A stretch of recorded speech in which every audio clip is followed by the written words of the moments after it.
on both sides, and I went to school in Southern California. Growing up Latino Mexican LA, you don't really have to learn English. I didn't speak English with my mom at home growing up. We speak Spanish at home. I learned English by watching television. Television was kind of my portal to American culture. It's how I developed my sense of what I thought the world was supposed to be like. That's why I like traditional Christmases and blah blah blah. I didn't grow up with those things. I did not grow up with pot roast dinners, things like that.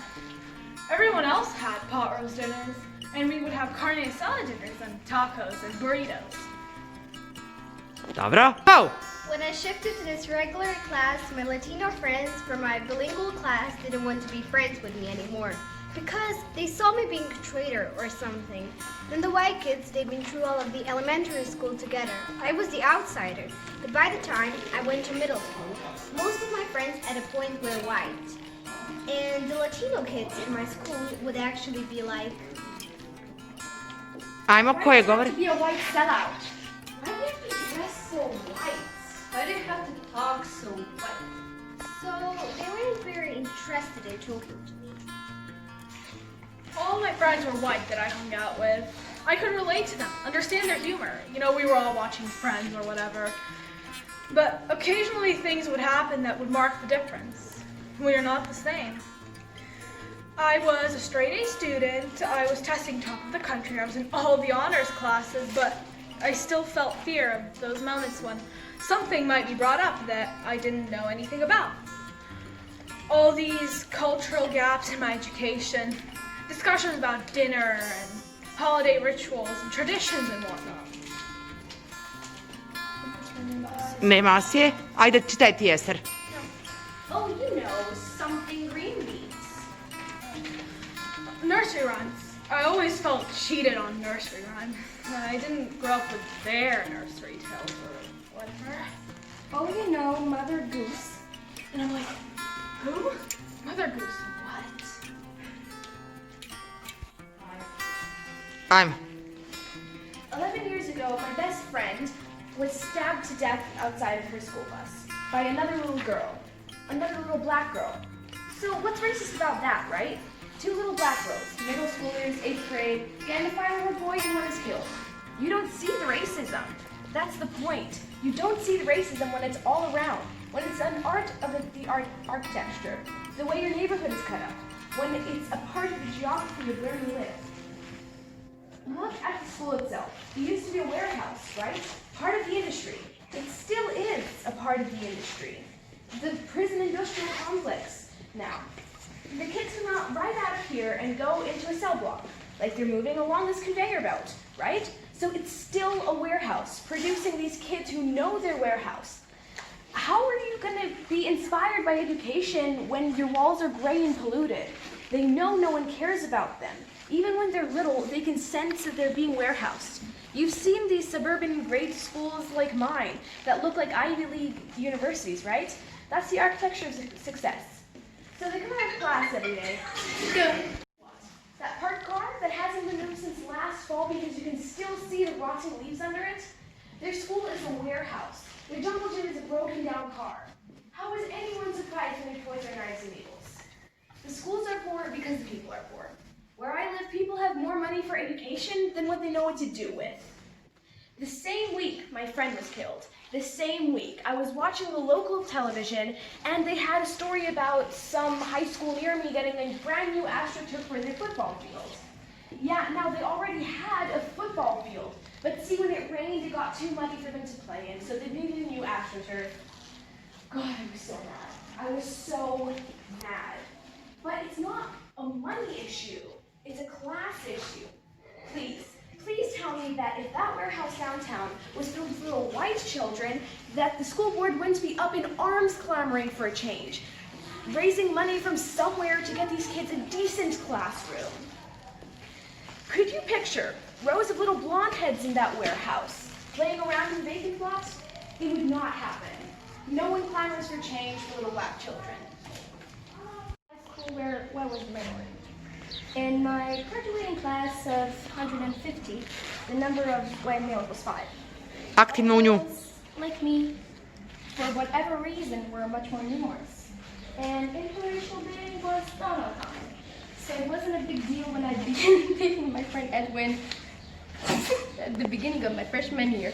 Digni glavu, I Ester. had known him for 2 years and had met his mother twice, both of which times she had been very friendly to me. However, about a week into our relationship, I was sitting in one of my classes when I was pulled into the house office. To my surprise, I found Edwin's mother. Digni glavu, Ema. For me. Tako, nju zadnju. About the relation with our son. Yes, she took a deep breath and told me that she didn't have any problem Svi gledamo u Adnu. personally. I seemed like a very nice girl, but that she did not like the idea of her son dating a white girl. Then she asked me if I would please break it off with him. I didn't know what to say. I was shocked. Her politeness threw me off. I mumbled a meek, okay, then went directly to the bathroom to cry.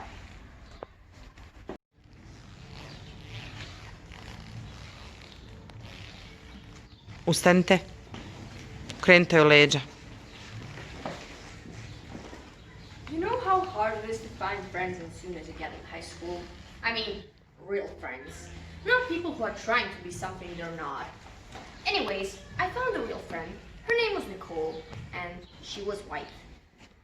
Not that that mattered, but it came in the story later. So, Nicole and I became best friends quickly. We just clicked. There was a really good connection. We hung out almost every day after school. We were in a lot of same classes and we were both good in different subjects so we could help each other. Nicole introduced me to a lot of people. She was really friendly and pretty soon I had a group of friends that I really liked. Okrenite se prema njoj. Okej. Things were going good.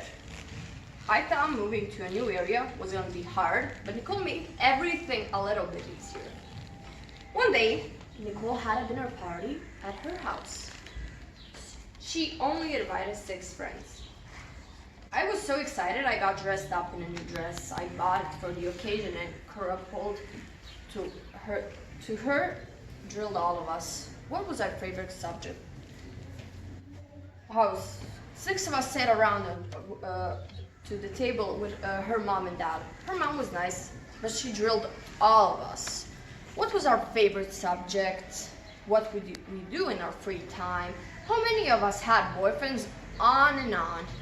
She really wanted to make sure that Nicole had good people around her. I had the perfect answer for everything. My favorite subject is English. In my free time, I swim and act. And no, I didn't have a boyfriend because my parents wouldn't approve. For every question, I gave a really innocent girl respond because I really was a really innocent girl. The next day, I called Nicole to go to the movies. Actually, I can't. I'm doing homework. Well, Okrenite se prema njoj. Imajte sad scenu. Aha. that's weird. Čuvajte telefon u ruci, svi. Čuvajte telefon, na telefon gledate. I call, znači pričate na telefonu, fina. Ali imate scenu, sad radimo scenu. Leo, Dušo, ti ostavi, molim te, telefon. Spusti ga na stolicu. Kako? A tu ti je tekst. Dobro.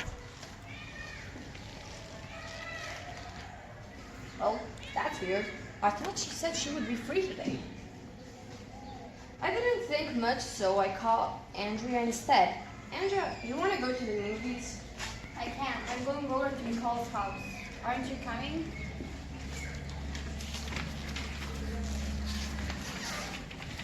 So, Nicole was having people over and she didn't invite me. Her best friend, more than that, she lied to me.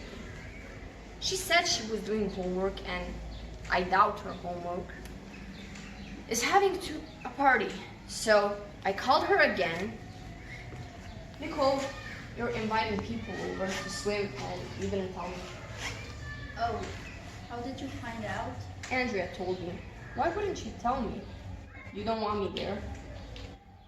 Oh no, it's not that. It's just that. She paused for a long time. Something was wrong. My tone suddenly softened and I was as sympathetic as possible.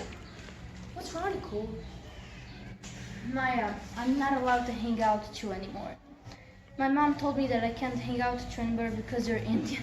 I'm sorry, I'm really, really sorry. I couldn't speak. I couldn't even think. I wasn't allowed to hang out with my best friend because I'm Indian. What's wrong with being Indian? What's wrong with me? And just like that, everything went wrong. I lost all of my friends because they all knew Nicole. Okrenite joj opet leđa. First, so their loyalness was to her.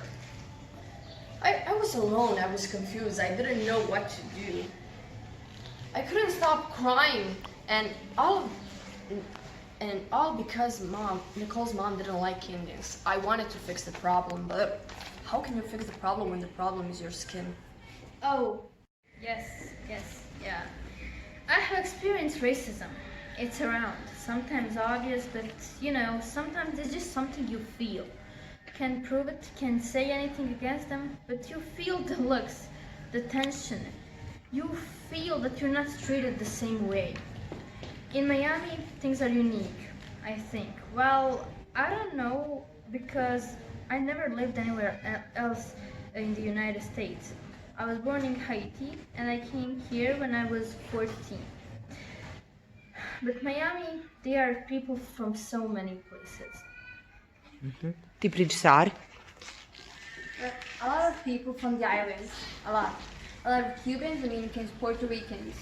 Sometimes I really feel discriminated against, but I don't speak Spanish or just like left out. But I understand. In my community, we speak our language when we are together because it's more easier for a lot of us. So if all the Puerto Ricans and Cubans were all Haitians, we would all be speaking our language all the time. So really, I don't blame them for wanting to speak Spanish all the time. I can understand a lot of Spanish from living here in Miami, but I think people treat Haitis different. I do. They're like stereotypes. We're all black. A lot of people in my community say we're not black. They are really serious about that. They don't want the stereotype to hear about African Americans attached to us. So we're actually not black. But people look at us and see black people with funny accent, but still black people. Pretty early on that I began thinking about race. The one thing I remember was like 4th grade, and one of the Hispanic kids in my gym class like threw a ball at me. Thinking about race. The one thing I remember was like 4th grade, and one of the Hispanic kids in my gym class like threw a ball at me, hit me in the head, and I got mad at him. And he called me a white cracker. And honestly, thinking about how it was a silly thing to get upset about it, but it was the first time I've been called anything based on my race. Not necessarily the way I look or the way I talk, but it was a broad kind of anyway. It definitely made me realize, like, there's this division between us, between me and this other kid. It's going to be difficult to get across. There's always going to be the separation, and I don't know where that comes from. And it's frustrating at the time. It's like there's only so many people who I can't relate to, or who refuse to relate to me, based on that. And it made me sad, I guess.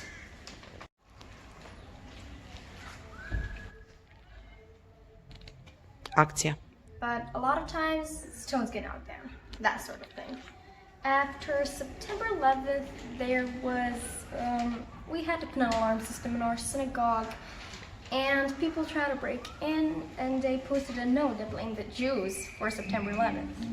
Because if the Jews weren't in the United States, then Al-Qaeda would have no reason to attack us. So that was a different take on that event. People don't normally blame the Jews for that one. That was interesting. I would say I'm proud to be Jewish, and always have been, but it's also something I feel like I hide when I shouldn't. It's a convenient majority to be, because most of the time it's not. You don't walk to a room and people know you're Jewish, so therefore it's very convenient to hide it, or not mention it, and I don't. Growing up, I knew I was different from other people. I remember when I was in kindergarten, my teacher pulled me aside and told me not to tell other kids that Santa Claus wasn't real.